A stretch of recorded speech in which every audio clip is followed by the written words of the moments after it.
मागच्या काही व्याख्यानांपासून आपण भारतातल्या इतिहास लेखनाच्या संदर्भात जे वेगवेगळे दृष्टिकोन आणि दृष्टिक्षेप आलेले आहेत त्याचा आढावा घेण्याचा प्रयत्न करत आहोत. आणि यातून आपल्याला भारताबद्दलच्या वेगवेगळ्या ज्या धारणा होत्या त्या युरोपियनांच्या असतील, त्या आफ्रिकन देशांच्या असतील, त्या अरबांच्या असतील किंवा त्या चीनी भारताबद्दलच्या धारणा असतील किंवा ग्रीक धारणा असतील, तशा वेगवेगळ्या पद्धतीने भारतीय इतिहास संस्कृतीकडे बघता येण्याचे लेन्सेस, बघता येण्याचे दृष्टिकोन आपल्याला या कालखंडामध्ये प्रामुख्याने मध्ययुगीन, प्राचीन आणि आधुनिक या कालखंडामध्ये जे काही परकीय, परदेशी, प्रवासी, अभ्यासक, ऑब्झर्वर, निरीक्षक हे भारतामध्ये आले, त्यांनी जो भारत पाहिला, त्यांनी भारताच्या संदर्भात भारतीय संस्कृतीच्या जवळ होत गेले आणि त्या भारतीय इतिहासाबद्दलच्या धारणा असल्यामुळे त्यांनी जे काही ऐतिहासिक साहित्याची निर्मिती केली त्याचा संदर्भ हा भारत असल्यामुळे आपण त्याला भारतीय इतिहास लेखनातील परंपरा म्हणू शकतो. कारण त्याचा मूळ गाभा हा भारतीय इतिहासाशी संबंधित असल्यामुळे तो भारतीय इतिहास लेखनाच्या परंपरेशी साधर्म्य साधणार आहे.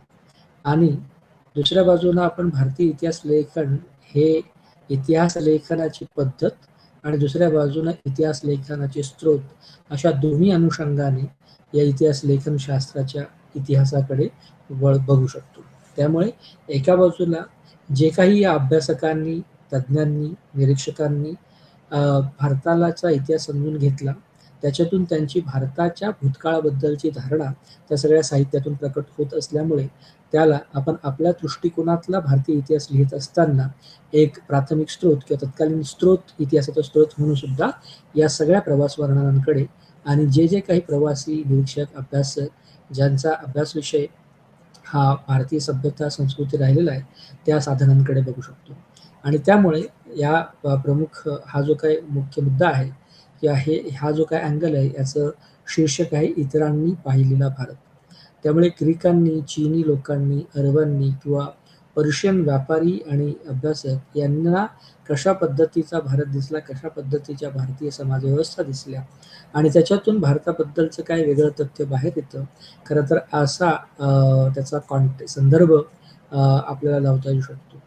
त्यामुळे भारताचं जे काही कलावैभव आहे, भारताचे जे काही सांस्कृतिक घटना आहे आणि घटित आहेत, भारताची जी काही जातीव्यवस्था सारखी सामाजिक संरचना आहे, या सगळ्यांबद्दल किंवा यातल्या प्रमुख काही गोष्टींबद्दल प्रत्येक प्रवाशांनी त्याला ज्या ज्या गोष्टी महत्त्वाच्या वाटतात, टिपण्यासारख्या, नोंदवण्यासारख्या त्या त्यांनी नोंदवतात आणि हा सगळा जो गाभा आहे, हा सगळा जो भाग आहे तो भारतीय इतिहास लेखनाचा एक वेगळ्या पद्धतीचा टप्पा म्हणून सुद्धा याच्याकडे बघितलं जाऊ शकतं. कारण यातले मूळ नोंदकर्ते, लेखक किंवा निरीक्षक हे कुठल्याही पद्धतीने भारतीय नाही. त्यामुळे याला परकीय दृष्टिकोनातला भारत असं सुद्धा म्हणता येऊ शकतं. आणि म्हणूनच याला एक समर्पक शीर्षक देण्यात आलेलं आहे की इतरांनी भारत कशा पद्धतीने पाहिला आणि तो कशा पद्धतीने दिसला.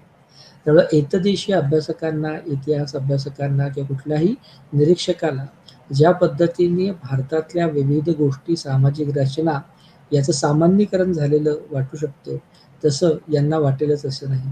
त्यामुळे या अभ्यासकांनी, निरीक्षकांनी किंवा ज्या ग्रीक, चीनी, अरब किंवा पर्शियन लोकांनी भारतीय इतिहासाची नोंद घेतली, त्यांनी त्यांच्या समाजव्यवस्थेतल्या दृष्टिकोनातून भारतीय इतिहासाचा अन्वयार्थ लावण्याचा प्रयत्न केलेला असल्यामुळे एक वेगळ्या पद्धतीचा भारतीय इतिहास उभा राहताना आपल्याला दिसतो. ओके. आणि त्यामुळे आपल्याला हे जे काही वेगवेगळे पद्धतीचे अभ्यासक आहेत किंवा वेगवेगळ्या पद्धतीचे अभ्यास झालेले आहेत, त्याला खाती असं म्हणू शकतो. अकाउंट्स, पर्शियन अकाउंट, अरबी अकाउंट, चीनी अकाउंट और ग्रीक अकाउंट, या सगळ्यांना कशा पद्धतीने भारत दिसला, यांनी कशा पद्धतीने भारतीय समाजव्यवस्थेला प्रतिक्रिया दिली याची नोंद आपल्याला त्यांच्या साहित्यामध्ये झालेली आपल्याला दिसून येते. आणि त्यामुळे ह्या सगळे खाती, हे सगळे महत्त्वाचे जे काय स्रोत आहे भारतीय इतिहास लेखनाचे, त्याचा खरं तर सांगोपांग विचार होणं या ठिकाणी गरजेचं आहे. आतापर्यंत आपण प्राचीन, मध्ययुगीन आणि आधुनिक या कालखंडात जे जे काही ऐतदेशीय संसाधनं, ऐतदेशीय इतिहासाचे स्रोत होते त्याच्याकडे लक्ष वेधलेलं होतं.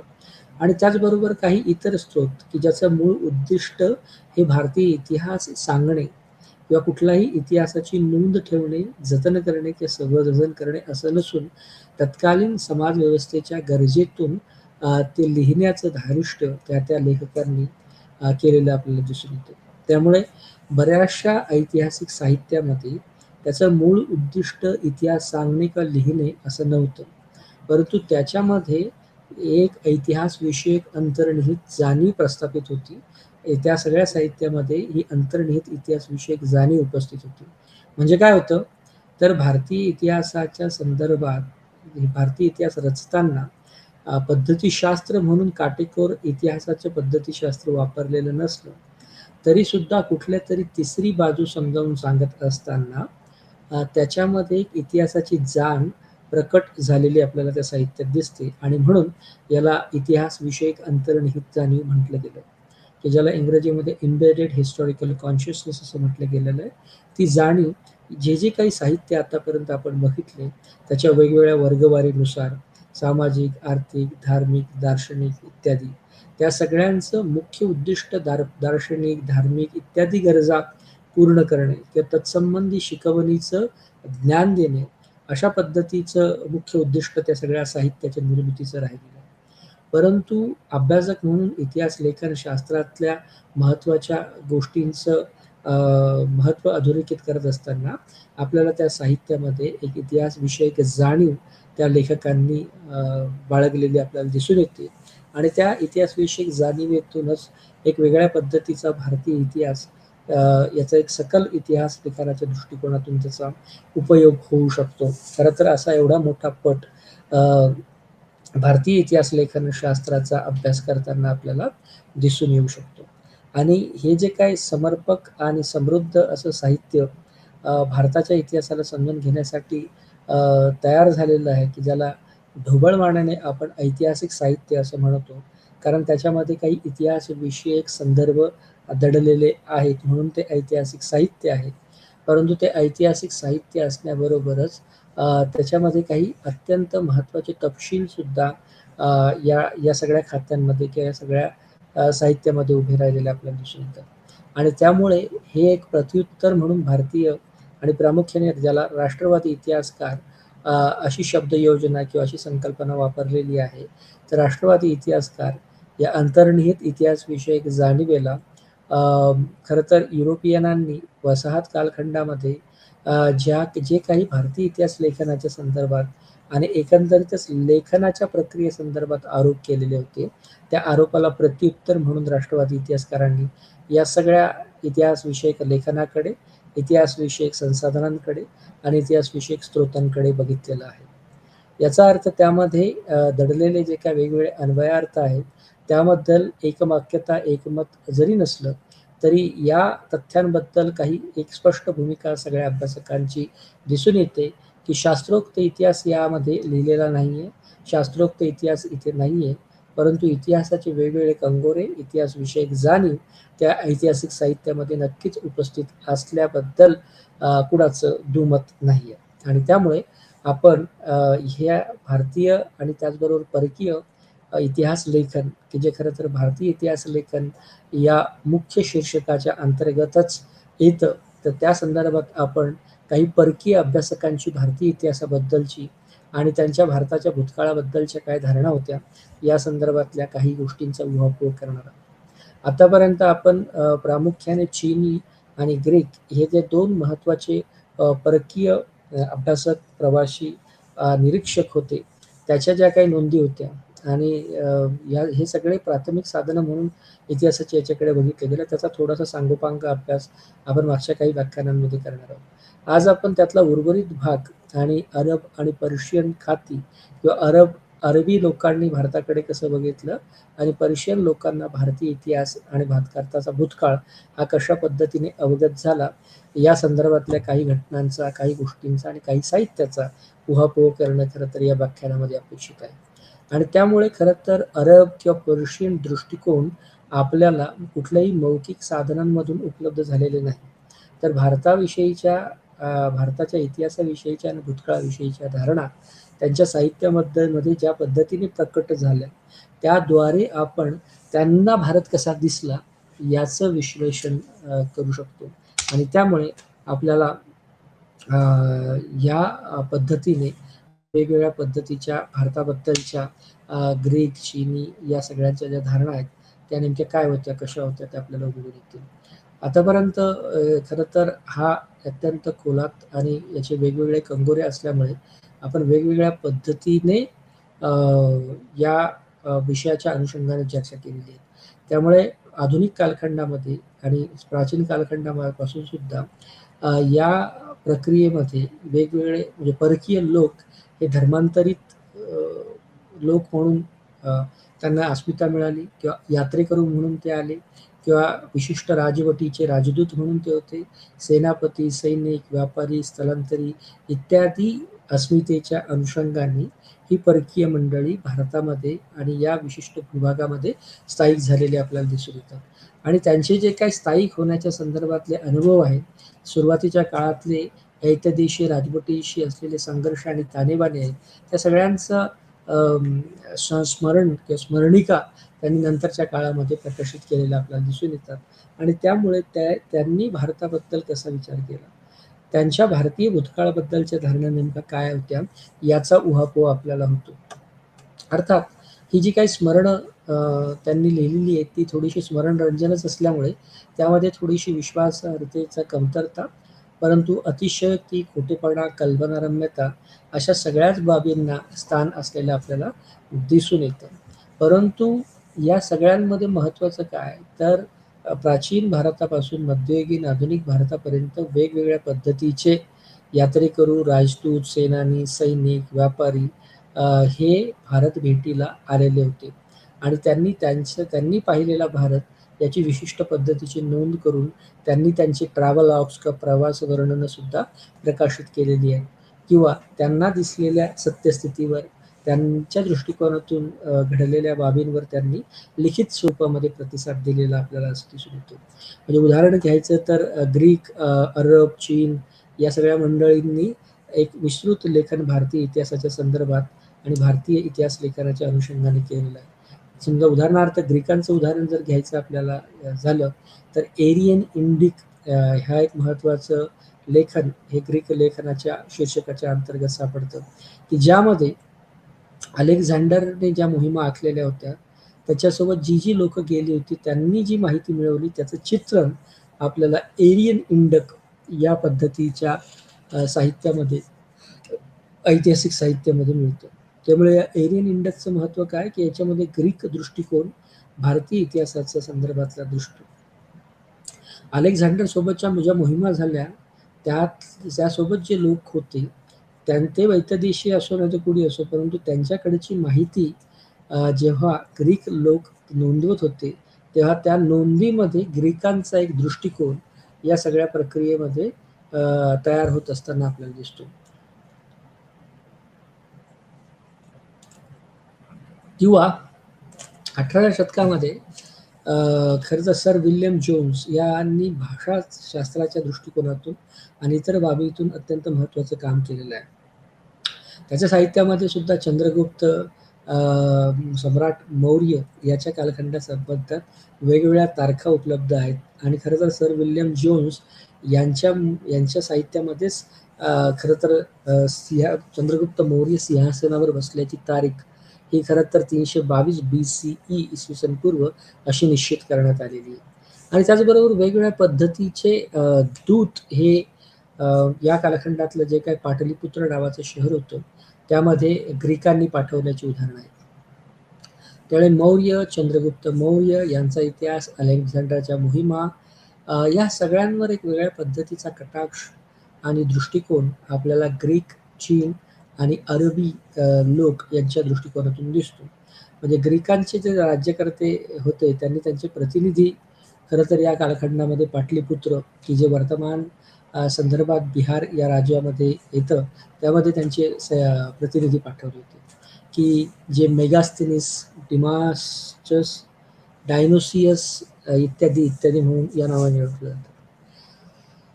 अर्थात ग्रीक राज्यकर्त्यांचे हे प्रतिनिधी असल्यामुळे यांनी सुद्धा एक वेगळ्या पद्धतीची नोंद आणि निरीक्षण या ठिकाणी ते प्रतिनिधित्व म्हणून जे काही करत होते त्याचं भारतीय इतिहासाच्या संदर्भातलं निरीक्षण त्यांनी केलेलं आहे. त्यामुळे मेगास्थेनिस हा एक महत्त्वाचा लेखक, खरं तर जो ग्रीकांचा राजकीय प्रतिनिधी होता, परंतु त्याच्या नोंदी या भारतीय इतिहास लेखनाच्या संदर्भात आणि केवळ त्याच्याच नाही तर इतर अनेकांच्या सुद्धा, परंतु यांनी महत्त्वाचं साहित्य लिहिलेलं आहे, महत्त्वाचं साहित्य निर्माण केलेलं आहे आणि ते भारतीय इतिहास लेखनाच्या दृष्टिकोनातून महत्त्वाचं ठरलेलं आहे. तर चीनच्या संदर्भामध्ये आपल्याला फायान, ह्युआनसन, यिंगजिंग, माओहुआन इत्यादी लोकांनी इत्यादी हे खरं तर चीनी प्रवासी म्हणून ओळखले गेले. तर यांनी भारताबद्दलचा जो काही दृष्टिकोन आहे तो सुद्धा त्यांच्या साहित्यामध्ये स्थापित केलेला आपल्याला दिसतो आणि त्यामुळे भारताच्या इतिहासाची सुरुवात खरं तर अशा वेगवेगळ्या पद्धतीच्या विविधांगी संसाधनं वापरून आणि त्याचे अन्वयार्थ समजून घेत आपल्याला करता येणं शक्य आहे आणि खरं तर त्यामुळेच भारतीय इतिहास हा समृद्ध झालेला आपल्याला दिसतो. अरब या संदर्भामध्ये सुद्धा सुरुवातीच्या काळामध्ये खरं तर भारतीय आणि अरब याच्यामध्ये एक ताणेबाणा सदृश्य स्थिती होती. ते जे मर्चंट्स नेव्हिगेटर्स होते तिथपासूनच हा संघर्ष आपल्याला सुरू असताना आपल्याला दिसून येतात.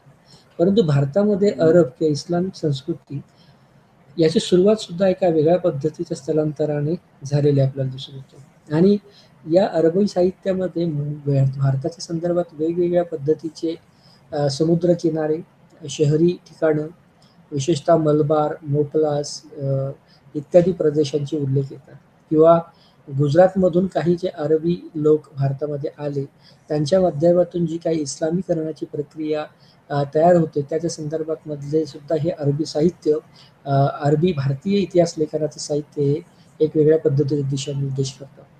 कारण मोठ्या प्रमाणात जे काय मोपला बंदर झाले किंवा एक मोठ्या प्रमाणातलं हे जे काय सेंट्रल एशिया आणि आखाती अरबी देशातून जे काय आले होते ते दक्षिणेच्या भागातून किंवा मोपला या ठिकाणातून आलेले दिसतात आणि ज्याच्यातून वेगवेगळ्या पद्धतीची बंड सुद्धा आपल्याला झालेली दिसून येतात. ओके.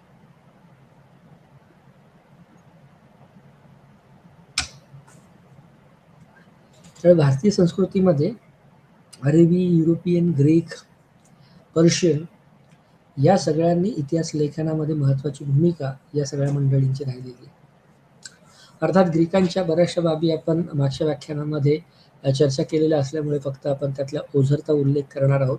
150 शतकापासूनचे जे काही टॉलोमीने लिहिलेला भूगोल असेल किंवा the Periplus of the Erythraean sea असेल, हे ग्रीक आणि रोमन या सगळ्यांचं संमिश्र लिखाण म्हणून सुद्धा याच्याकडे बघितलं जाऊ शकतं. त्याच पद्धतीने ग्रीक इतिहासकार किंवा ग्रीक लेखक म्हणून स्ट्रॅबो, एरियन, प्लिनी ज्यांनी नॅचरल इतिहास, नैसर्गिक इतिहास आणि भारत आणि इटलीमधल्या व्यापारावर प्रकाशझोत टाकलं होतं, या सगळ्यांचे उल्लेख आपल्याला ग्रीकांच्या साहित्यामध्ये आपल्याला दिसून येत असतात. जसं आपण म्हटलं की परकीय राजवटींच्या संदर्भात जे काही राजदूत म्हणून काही माणसं ग्रीक देशातून भारतामध्ये आलेली होती की ज्यामध्ये मेगास्थेनिस आणि इतर सगळे दमास्कस आणि इतर सगळे महत्त्वाचे लोक होते. तर मेगास्थेनिस हा पाटलीपुत्र या ठिकाणी त्याने भेट दिली आणि त्याचा सगळ्यात गाजलेला भारतीय इतिहास विषयक ग्रंथ म्हणजे इंडिका. ओके. तर या इंडिका ग्रंथामध्ये मेगास्थेनिस हा मौर्य प्रशासन, समाज आणि अर्थव्यवस्थेवर प्रकाशझोत टाकतो. शिवाय तो दीर्घकाळ ज्या शहरामध्ये म्हणजे पाटलीपुत्रामध्ये राहिला, तर पाटलीपुत्र या शहराचं अद्भुत असं वर्णन त्याच्या इंडिका या ग्रंथामध्ये दिसतं आणि पाटलीपुत्र या शहराला त्याच्या दृष्टीने जवळजवळ 64 दरवाजांनी वेढलं होतं, त्याला संरक्षित केलं होतं आणि अशा वेगवेगळ्या पद्धतीचे वर्णनं पाटलीपुत्र या शहरांच्या संदर्भात आपल्याला मेगास्थेनिसने लिहिलेल्या इतिहास विषयक नोंदींमध्ये दिसून येते. शिवाय प्रशासनाच्या संदर्भात सुद्धा राजा, त्याचा सहाय्यक, उच्च दर्जाचे अधिकारी, वेगवेगळ्या समित्या जसं की स्वच्छता ठेवणारी समिती, जन्म आणि मृत्यूची नोंद ठेवणारी समिती किंवा वेगवेगळे वजनं, मापं या सगळ्यांच्या नोंदी आपल्याला मेगास्थेनिसच्या इंडिका या ग्रंथामध्ये मिळतात. त्यामुळे मेगास्थेनिसचा इंडिका हा मौर्यकालीन प्रशासनावर भर देणारा ग्रंथ किंवा स्रोत म्हणून बघता येऊ शकतो. मौर्यकालीन समाजव्यवस्थेवर प्रकाशझोत टाकणारा आणि त्याचबरोबर अर्थव्यवस्था आणि प्रशासनावर प्रकाशझोत टाकणारा ग्रंथ म्हणून सुद्धा त्याच्याकडे बघितलं जाऊ शकतं. त्याचबरोबर मेगास्थनीसने तत्कालीन कालखंडामध्ये मौर्य सैन्य हे कशा पद्धतीने स्थापित झालं आणि त्याची लोकसंख्या किती होती याच्या नोंदी सुद्धा आपल्याला या इंडिकामध्ये मिळतात. शिवाय मौर्य साम्राज्य म्हणून टिकण्यामध्ये मौर्य साम्राज्याचं जे काही सैन्य होतं त्यामध्ये सैन्य, नौदल, घोडदळ, वाहतूक दळ, हत्ती, रथ इत्यादीचा भरणा मोठ्या प्रमाणात होता आणि प्रत्येक त्याचं नियमन करण्यासाठी वेगवेगळ्या समित्या होत्या. प्रत्येकावर जबाबदारी होती. प्रत्येक जण हा राजाला उत्तरदायी होता.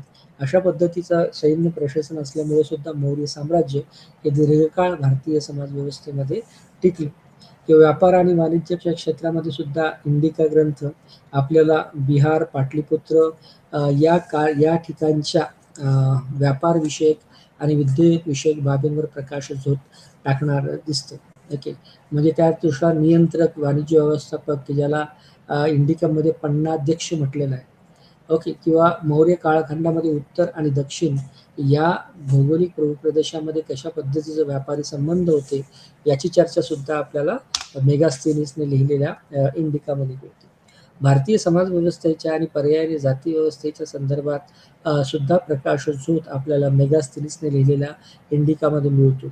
खरं तर मेगास्थनीसच्या मते किंवा मेगास्थनीसने भारताच्या इतिहासविषयक जी काही धारणा तयार केली ती धारणा त्याच्या या इंडिका ग्रंथावरून उपलब्ध होते. त्यामुळे मेगास्थनीस हा भारताकडे बघत असताना मौर्य साम्राज्य, त्याचं क्रेडिट, त्याचं कौशल्य, त्याचं सैन्य, प्रशासन याची स्तुती एका बाजूला करतो, तर समाज व्यवस्था आणि सामाजिक रचना समजून घेत असताना भारतामध्ये जवळजवळ त्या कालखंडामध्ये जवळजवळ 7 जाती अस्तित्वात असल्याचा दाखला मेगास्थनीसच्या इंडिकामध्ये मिळतो. अर्थात या जातीत तो तत्वज्ञ किंवा ज्याला विद्वान म्हटलं गेलं, निर्णायक, नगरसेवक, लष्करी पुरुष, कारागीर, लागवड करणारे लोक, पशुपालक इत्यादी महत्त्वाच्या 7 कास्तकर या 7 पद्धतीच्या वर्गवाऱ्याच्या जाती तो बघतो. ओके. परंतु त्यांनी हे जे काही व्यावसायिक गट होते त्याचा जाती म्हणून असा एक चुकीचा अर्थ लावल्याचं सुद्धा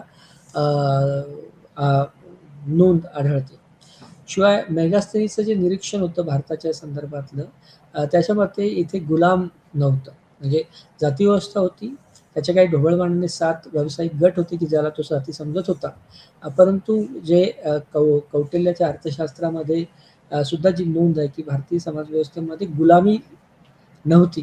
तर तशाच निष्कर्षाला मेगास्थनीसचा इंडिका सुद्धा पोहोचतो. शिवाय डायनोसिस नावाचा किंवा भारतीय संस्कृतीमध्ये जी शिव प्रतिकृती आहे त्याला तो डायनोसिस असं संबोधतो. त्याच पद्धतीने हेरक्लसची पूजा ही मथुरा नावाच्या प्रदेशात केल्याचे दाखले सुद्धा आपल्याला मेगास्थनीसच्या याच्यामध्ये मिळतात. खरं तर ही ग्रीक खाती म्हणून त्याच्याकडे बघितलं जाऊ शकतं. आता चीनी लोक किंवा चीनी सहप्रवासी हे कोणत्या कालखंडामध्ये भारतामध्ये येतात आणि ते भारताबद्दलची कोणती नोंद करतात हा सुद्धा एक तितकाच भारतीय इतिहास लेखनशास्त्राचा आणि पर्यायाने भारतीय इतिहास रचण्याच्या दृष्टिकोनातील महत्त्वाचा टप्पा म्हणून त्याच्याकडे बघितलं जातं. अर्थात चीनी, अरब, पर्शियन हे वेगवेगळ्या कालखंडामध्ये भारत भेटीवर येतात आणि त्यामुळे त्यांना वेगवेगळ्या पद्धतीचा भारत समजतो. कारण वेगवेगळ्या कालखंडामध्ये वेगवेगळ्या राजवटीची, वंशाची आणि वेगवेगळ्या धार्मिक आणि दार्शनिक परंपरा मानणारे समाजव्यवस्थेचा ची उपस्थिती होती. त्यामुळे ते ज्या कालखंडामध्ये येतात त्या कालखंडाच्या परिणामस्वरूप ते निरीक्षण करतात. त्यामुळे चीनी प्रवास्यांमुळे खरं तर आपल्याला बौद्ध कालखंडातला भारत की ज्याला बुद्धिस्ट इंडिया असं म्हटलं गेलेलं आहे त्या कालखंडाच्या संदर्भातले महत्त्वाचे स्रोत, त्या कालखंडाच्या संदर्भातल्या समाजव्यवस्था, त्या कालखंडाच्या संदर्भातली धार्मिक व्यवस्था समजून येते. त्यामुळे प्रामुख्याने 6व्या-7व्या शतकामध्ये पासून वेगवेगळ्या पद्धतीचे चीनी अभ्यासक, प्रवासी की ज्यांनी नंतरच्या काळात त्यांची प्रवास वर्णने प्रसिद्ध केली ते आपल्याला आढळतात. अर्थात भारतामधला बौद्ध धर्माची एक मोठी समृद्ध अशी परंपरा आहे. भारतामध्ये तीर्थक्षेत्र, तीर्थयात्रा याची सुद्धा एक परंपरा आहे. त्यामुळे भारतीय बौद्ध भिक्खू हा जागतिक बौद्ध भिक्खूपेक्षा पूर्णपणे वेगळा आणि त्यामुळे या ठिकाणी वेगळ्या पद्धतीचे बौद्ध मंदिरं, बौद्ध विहार, बौद्ध मठ दिसून असल्याचं आपल्याला जे काही चीनी अभ्यासक, चीनी प्रवासियांनी ज्या नोंदी केल्या त्याच्यावरून आपल्याला दिसून येतात. अर्थात यामध्ये फाहियान, फॅक्सियान किंवा झुआनझांग यासारखे महत्त्वाचे अभ्यासक हे हिंद महासागरामधून त्यांनी जो 1400 ते 15व्या शतकामध्ये जो प्रवास केलेला आहे त्याच्यावर त्यांनी काही नोंदी ठेवलेल्या आपल्याला दिसून येतात. नक्की. शिवाय भारतामध्ये बौद्ध धर्म हे बौद्ध धर्म प्रामुख्याने ज्या 3 वर्गवारीमध्ये विभागला गेला, ज्यामध्ये महायान, हीनयान, तंत्रयान. तर महायान आणि हीनयान म्हणजे काय याची फोडसुद्धा आपल्याला चीनी साधनांवरून करता येऊ शकते. म्हणजे बौद्ध संघ महायान हा मोठ्या पद्धतीचा फॉलोवर्स असणारा पंथ किंवा हीनयान ज्याचे वाहक हे मुळात कमी असलेले किंवा संघभेद म्हणजे त्याच्यामध्ये विभाजन झालेलं आहे असं. ओके. शिवाय बौद्ध धर्माच्या वेगवेगळ्या पद्धती काय होत्या याची माहिती आपल्याला खरं तर या चीनी पद्धतीच्या अभ्यासकाच्या प्रवास वर्णनावरून दिसून येते. आता फाहियान हा चीनी परंतु बौद्ध यात्रेकरू व विद्वान होता की तुझ्या कालखंडामध्ये आला त्या कालखंडामध्ये चंद्रगुप्त दुसऱ्याचे राजवट या प्रदेशामध्ये होती. त्यामुळे जो गुप्त शासक चंद्रगुप्त दुसरा आहे त्याच्या संदर्भातली माहिती आपल्याला फाहियानने जमा केलेल्या माहितीमध्ये मिळते. त्याने जवळजवळ तिसऱ्या, चौथ्या आणि 5व्या शतकामध्ये म्हणजे 399 ते 414 या कालखंडामध्ये भारतात प्रवास केला. वेगवेगळ्या पद्धतीचे बौद्ध हस्तलिखिते त्याने गोळा केली. बौद्ध मठांमध्ये जाऊन त्याने बौद्ध धर्माचा अभ्यास केला. ओके. किंवा समुद्र मार्गाने तो श्रीलंकेला वगैरे गेला, दक्षिण पूर्व आशियामधून तो चीनला परतला. तेव्हा असा एक मोठा प्रवास खरं तर फाहियान यांनी केलेला आपल्याला दिसून येतो. आणि नंतरच्या काळात त्याने जे काही संपूर्ण मोठा प्रवास केला त्याचं प्रवास वर्णन हे फोकवोकी या नावाने प्रसिद्ध झालं चीनमध्ये, की ज्याला इंग्रजीमध्ये रेकॉर्ड ऑफ बुद्धिस्ट स्टेट. त्यामुळे बुद्धिस्ट राजवटीबद्दल, बौद्ध कालखंडातल्या राजेशाही राजवटींबद्दल, बौद्धांच्या राजवटीबद्दल जर इत्थंभूत माहिती मिळवायची असेल तर फाहियानने केलेल्या ऐतिहासिक नोंदी ह्या महत्त्वपूर्ण इतिहासाचा स्रोत म्हणून त्याच्याकडे बघता येऊ शकतो. शिवाय बौद्ध धर्माबद्दलचं म्हणजे बौद्ध राज्याबद्दलची त्याची भूमिका याच्यात या साहित्यामधून कळतेच. परंतु बौद्ध धर्माबद्दल तो महायानीस भिक्षूंना भेटल्याच्या नोंदवतो त्याच्या साहित्यामध्ये. आणि त्याच्यामध्ये भारतामध्ये सर्व भिक्खू हे महायानवादी होते. ओके. की ज्याच्यावर तांत्रिक धर्माचा प्रभाव पडलेला सुद्धा दिसतो किंवा ज्याला एक वज्रयान जादुई संस्कार हे 5व्या-6व्या शतकामध्ये भारतीय बौद्धांवर झालेले आपल्याला दिसून येतात. शिवाय नालंदाचा उल्लेख फाहियानच्या बऱ्याच त्याच्यामध्ये करतो की जो सगळ्यात मोठ्या पद्धतीने बऱ्याच गावांचा महसूल गोळा करणारा म्हणून तो होतो. त्याच पद्धतीने त्याच्या चीनी रेकॉर्ड्समध्ये अशोकांबद्दल किंवा कलिंग, मौर्यचे संदर्भातले जे इतिहासविषयक स्रोत याच्याविषयी सुद्धा माहिती आपल्याला कळते. शिवाय फाहियान हा आर्थिक बाबतीमध्ये सुद्धा काही प्रकाश टाकतो.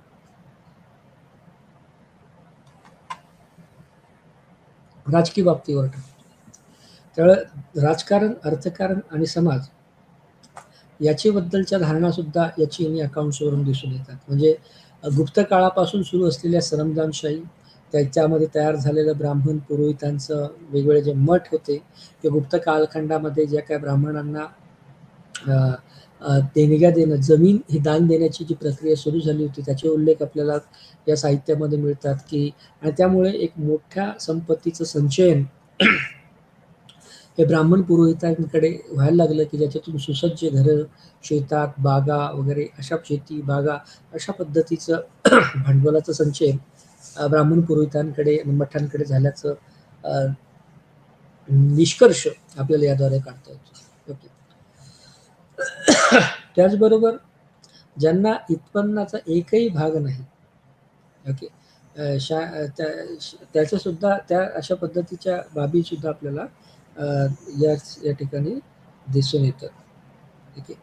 शिवाय समाज व्यवस्थेच्या संदर्भामध्ये जो काय अस्पृश्य वर्ग होता की ज्याला तत्कालीन समाज इतिहासामध्ये चांडाळ नावाने ओळखलं गेलं तर त्याच्यावर सुद्धा प्रकाश शोध फाहियानमध्ये आपल्याला मिळतो.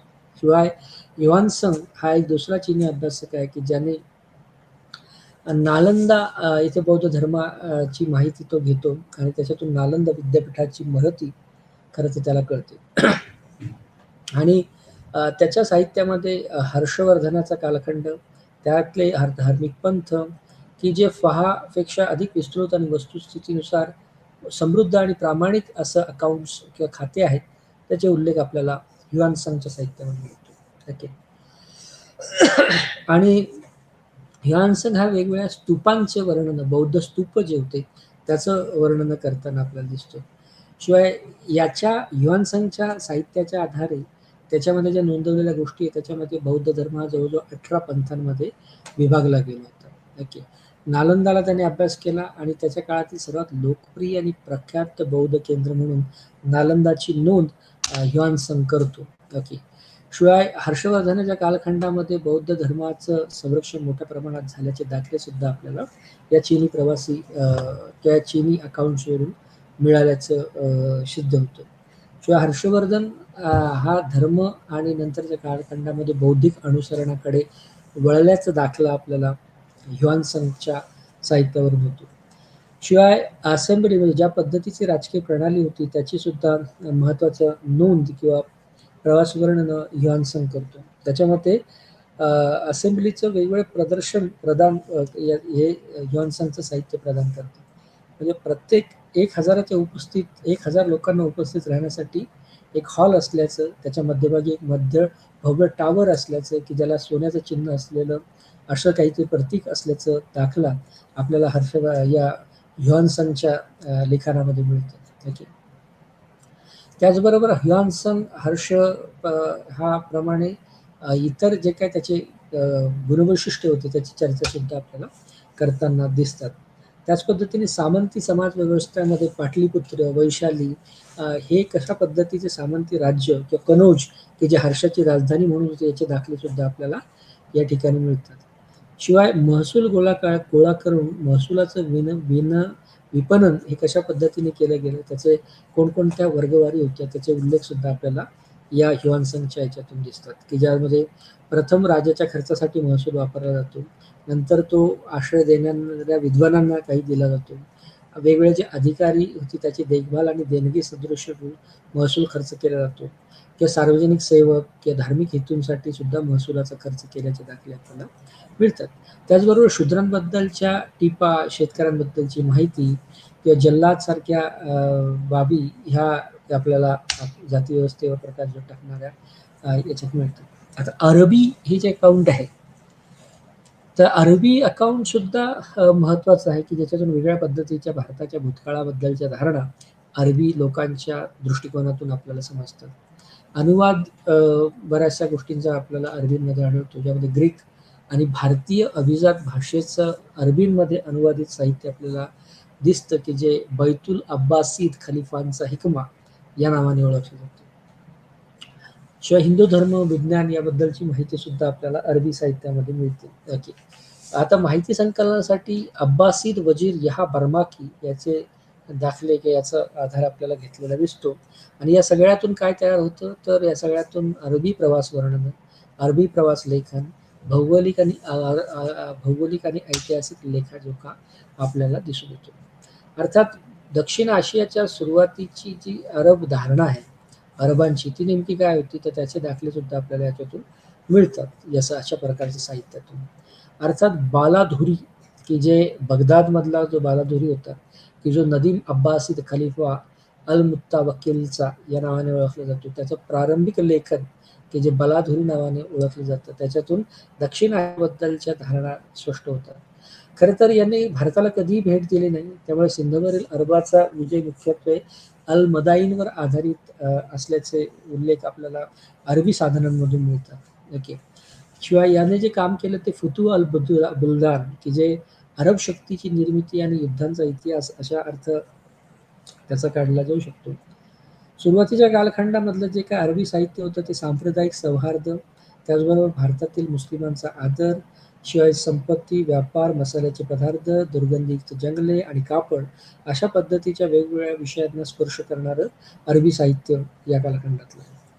नंतरच्या काळात 849 मध्ये जो सुलेमान जो वल्लभची स्तुती करतो नंतर गुजरात आणि इतर बऱ्याचशा भागांना त्यांनी भेट दिल्याचे उल्लेख देतात. त्यामुळे अल बुल्हारी, सुलेमान, अल मसुदी, इब्न खुर्ददबी किंवा मखदिसी या सगळ्या या सगळ्या निरीक्षकांद्वारे आपल्याला या कालखंडातल्या भारतातल्या जाती म्हणजे इब्न खुर्ददबी याचा जर उल्लेख करायचा त्याच्या साहित्यातून आपल्याला भारतामध्ये 7 जाती आणि 42 संप्रदाय असल्याचा दाखला मिळतो. किंवा अल मकसुदी याच्यामध्ये भारतात जवळजवळ 900 पंथांची उपस्थिती होती की ज्यामध्ये सामणी, ब्राह्मणी, श्रामणी, बौद्ध, शौत, स्मार्त इत्यादी इत्यादी.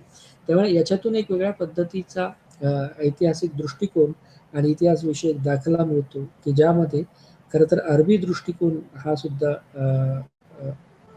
महत्वाचा प्ले रोल प्ले करतो. शिवाय अल शहरस्थानी की ज्याचा मृत्यू 1173 मध्ये झाला, तो भारतामध्ये 3 प्रमुख संप्रदाय असल्याची नोंद करतो. म्हणजे त्यामध्ये ब्राह्मण की जे निसर्गवादी, द्वैतवादी और ऐजतवादी, अर्थात यातल्या बऱ्याचशा बाबींचं अस्पष्ट संदर्भ आहेत. म्हणजे त्याच्यामधली डिटेल किंवा विस्तृत अशी माहिती नाही. परंतु या सगळ्या नोंदींमध्ये सूर्य उपासक, त्याची उपस्थिती की ज्याला दिनचित्त म्हटले, चंद्रपूजक, वृक्षपूजक, जलपूजक, अग्निपूजक याचे दाखले मिळतात की ज्याला ती नावं आहेत ती सुद्धा आपल्याला या शहरस्थानीच्या याच्या दाखल्यात मिळतात की ज्याला दिनकित्य, जंदारिकनिया, वृक्षभक्त, जलोस्कविक्या, अग्निहोत्रीय इत्यादी नावांनी ओळखलं जातं. शिवाय ब्रह्मगुप्तांचा ब्रह्मसिद्धांत जो होता तो इब्राहिम फराजी याने अनुवादित केलेला आपल्याला दिसून येतो. अल जहीज याने जो बसरा होतं त्यामध्ये विज्ञानाचे योगदान याकूब आणि इब्न नदीम म्हणजे जे औषधाची लांबलचक यादी या साहित्यामध्ये आपल्याला मिळते. किंवा मुहम्मद बिन मुसा ख्वारिजी ज्याने दशांश अंक ज्याला अल्गोरिदम आणि अरबीमध्ये ख्वाराझम इत्यादी होतं त्याच्यावरून अशा एक वेगळ्या पद्धतीचे गणितीय प्रमेय सुद्धा आपल्याला मिळतात. अर्थात या सगळ्यांवर सामाजिक याच्यामध्ये सती, देवदासी याच्यावर टीका केल्याचे अरबी स्त्रोत सुद्धा आहेत. त्याचबरोबर भारताचा भूगोल, शहरे, सिंध, त्याचे नकाशे, इस्ताखारी, इब्न हुकळ या सगळ्यांचे आशय आपल्याला या ठिकाणी मिळतात. नंतरच्या कालखंडात जो अली कुफी आणि त्याने लिहिलेला चचनामा हा एक विस्तृत असा वेगळा संदर्भ किंवा भारतीय इतिहास लेखन म्हणून त्याच्याकडे बघता येऊ शकतो. अर्थात हे 11व्या शतकाच्या उत्तरार्धात लिहिलेलं आहे आणि त्या कालखंडामध्ये जवळजवळ सुरुवातीच्या कालखंडामध्ये जी अरबी भाषा वापरली जायची त्याची जागा फारसीने घेतली होती. आणि त्यामुळे पर्शियन जगामध्ये ज्ञान प्रसारित करणं हे खरं तर अली कुफीच्या चाचनामा या ग्रंथाचं किंवा या साहित्याचं उद्दिष्ट राहिलेलं. त्याचबरोबर सिंध आणि मुलतान याच्यामध्ये अरबांची जी धोरणं होती ती समजून घेण्यासाठी सुद्धा चचनामा लिहिला गेलेला आहे. अर्थात अल कुल्फीला अरबांच्या सिंध विजयाचा इतिहास लिहायचा होता. परंतु त्याने कुफीचा चचनामा लिहिला की जो सिंध आणि पंजाबच्या अरब विजयाचे भाषांतर म्हणून बघितला जाऊ शकतो. त्यामुळे चचनामा हा सुद्धा एक महत्वाचा साहित्य ग्रंथ म्हणून बघितला जातो. इलाफी बांधवांची जी भूमिका होती या कालखंडातली की ज्यांनी मकरन आणि इराकच्या हिजाब बिन युसुफ आणि पूर्व प्रांतात बंड केले होते आणि त्यांनी बंड दडपण्यासाठी जे सैन्य पाठवले होते याची विस्तृत वृत्तांत सुद्धा आपल्याला चचनामा या ग्रंथामध्ये मिळतात. शिवाय अरबांविरुद्ध दाहिरांनी जे शौर्य दाखवलं होतं त्याची माहिती मिळते. चच राज्यकर्ते, बौद्ध किंवा कासीमने ब्राह्मणांशी असलेले संबंध याचे दाखले सुद्धा मिळतात. शिवाय चाचनामामध्ये बरेचसे हिंदी शब्दांचा उल्लेख आपल्याला आढळतो. त्यामध्ये ठाकूर की ज्याला ठाकूर म्हटले गेले, राय म्हणजे शासक, राणागण म्हणजे जमीन प्रमुख, देवदार म्हणजे देवदार किंवा मट्टी म्हणजे माती, जोगनी म्हणजे स्त्री हिंदू एकता, इक्तात, विलायत इत्यादी हिंदी शब्दांचे उल्लेख आपल्याला चचनामामध्ये आढळतात. त्यामुळे 2 सांस्कृतिक परंपरांचं मिश्रण आपल्याला या अरबी साहित्यामध्ये आढळतं आणि ज्याच्यातून एक वेगळ्या पद्धतीचा भारतीय इतिहास आणि भारतीय इतिहास लेखनाची परंपरा आपल्याला याद्वारे समजते. त्यामुळे या 2 सांस्कृतिक परंपरांचं मिश्रण म्हणजे इस्लाम पूर्व इराणी आणि अरब आणि भारतीय याच्या मिश्र परंपरा आपल्याला या ठिकाणी चचनामामध्ये दिसून येतात. नंतरचा जो महत्वाचा अभ्यासक की निरीक्षक तो अल बिरुनी की जो 973 मध्ये 73 ते 1052 पर्यंत होता. त्यामुळे त्याला हा जो अल बिरुनी आहे याला इतिहासाची उत्तम जाण होती. ऐतिहासिक साहित्य त्याने लिहिलेलं आहे. त्याला फारसी, अरबी, तुर्की, हिब्रू, आर्मेनियन, संस्कृत भाषेचं सुद्धा ज्ञान होतं. तो गझनीच्या महमूदाच्या सहवासात जवळ-जवळ 13 वर्ष होता आणि त्याने जवळपास 180 प्रकारचं साहित्य त्याने लिहिलं. त्यापैकी 22 वाचली गेलेली, 22 सुरक्षित आहेत आणि बाकीची नष्ट झालेली काळासोबत. अर्थात त्याने भारताचं निरीक्षण हे वेगवेगळ्या माहितीवर जी गोळा केलेली माहिती आहे, खगोलशास्त्र, ज्योतिष, धर्म, साहित्य, या काळात संस्कृती याचा अभ्यास या अल-बिरुनीच्या साहित्यामध्ये दिसतो. ओके.